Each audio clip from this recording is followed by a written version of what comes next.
Capítulo 4. 3 jovens médiuns. A senhora pode começar por Francisco de Assis? Pede Felipe entusiasmado. Bem, o Francisco era jovem como você e adorava uma festa. Na verdade, umas boas farras. E aí entro eu. Sem mim, muitas pessoas se perdem nos ilusórios caminhos da vida material para depois viver um doloroso despertar.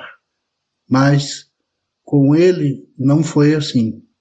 Logo que ouviu o chamado mediúnico do Cristo, ele mudou.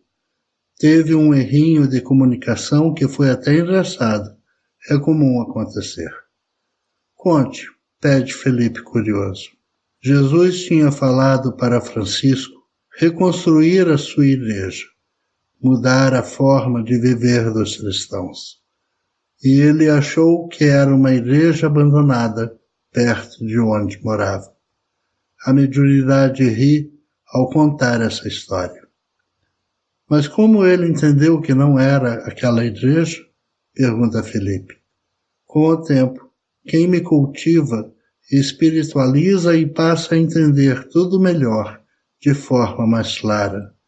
Depois, as comunicações tornaram-se comuns e faziam parte da vida de Francisco até o momento do desencarne, que, por final, teve impressionantes fenômenos mediúnicos como os estigmas. A senhora quer dizer que os estigmas de Francisco de Assis são um fenômeno mediúnico? Como não, meu amigo? É pena que ninguém estude mais esse fenômeno, comenta. Felipe sabia que os estigmas eram ferimentos semelhantes aos que o Cristo sofreu na crucificação, que apareceram no corpo de Francisco de Assis. Ele gostaria de entender melhor este fenômeno, mas sabia que o diálogo mediúnico tem que ter organização e que ele deveria estudar antes de questionar. Aguardaria o momento oportuno para, depois de estudar o assunto, dialogar com a mediunidade. Felipe interrompe seus pensamentos e diz: fale alguma coisa do Antônio de Pádua, por favor. Ele viveu na mesma época que Francisco de Assis. Médium extraordinário. Uma vez, quando ele pregava na Espanha, seu pai estava sendo condenado injustamente por um crime em Pádua, na Itália. Ele adormeceu durante a pregação, foi até o outro país em espírito, materializou-se, defendeu o pai, que foi inocentado. Voltou e continuou a pregação. É o mesmo fenômeno que aconteceu com Eurípides? Pergunta Felipe. Sim, Eurípides Barçanufo, na cidade de Sacramento, interior de Minas Gerais, fez isso várias vezes na sala de aula do Colégio Allan Kardec e seus alunos, da sua idade, assistiam e ajudavam com apoio energético. E Joana d'Arc? Teve contato com a senhora ainda jovem? Pergunta Felipe. Ele quer aproveitar cada segundo. Menina inteligente e corajosa. Começamos ostensivamente quando ela tinha menos de 12 anos.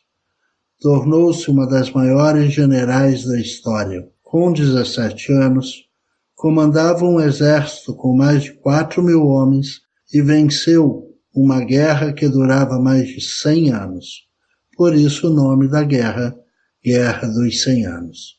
Claro, eu dei uma mãozinha, concluiu sorrindo ao se lembrar de uma médium tão amada. Conte-me mais alguma coisa da história dela, por favor. No começo, ninguém acreditava que ela tinha mediunidade e excelentes guias espirituais.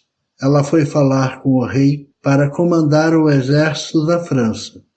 Tanto insistiu que o rei resolveu recebê-la e testá-la. Quando ela entra no palácio, está acontecendo uma grande festa e o rei se disfarça e coloca outra pessoa no trono. Ela entra e, guiada mediunicamente, é claro, Encontra o rei no meio dos convidados e o saúda. Todos ficam impressionados. E ela foi ferida alguma vez nas batalhas, quer saber Felipe? Sim, eu ajudo, oriento e consolo, mas cada um tem que fazer a sua parte. Foi assim. Mediunicamente, ela foi avisada que seria ferida com uma flecha, mas não deveria se preocupar, que tudo ficaria bem. Assim aconteceu e ela deu um exemplo de coragem para todos. Mas ela não poderia ter evitado, já que sabia? Muitas coisas são evitadas com a minha ajuda, mas tem outras que são importantes testemunhos a serem dados. Como disse, eu ajudo, mas cada um tem que vivenciar os ensinos do Cristo, superando suas provações. Entendi, sim. Eu também terei meus testemunhos, fala Felipe. A mediunidade sorri. É bom ver alguém que não queira extrair dela nenhuma vantagem egoísta. Está ficando tarde. Hora de partir. Eu devo fazer parte do dia a dia das pessoas, mas todos devem cumprir suas obrigações materiais. O dever é sempre bom conselheiro, conclui a senhora mediunidade. Ela está radiante com aquele encontro. Gostaria de vê-la novamente, fala Felipe.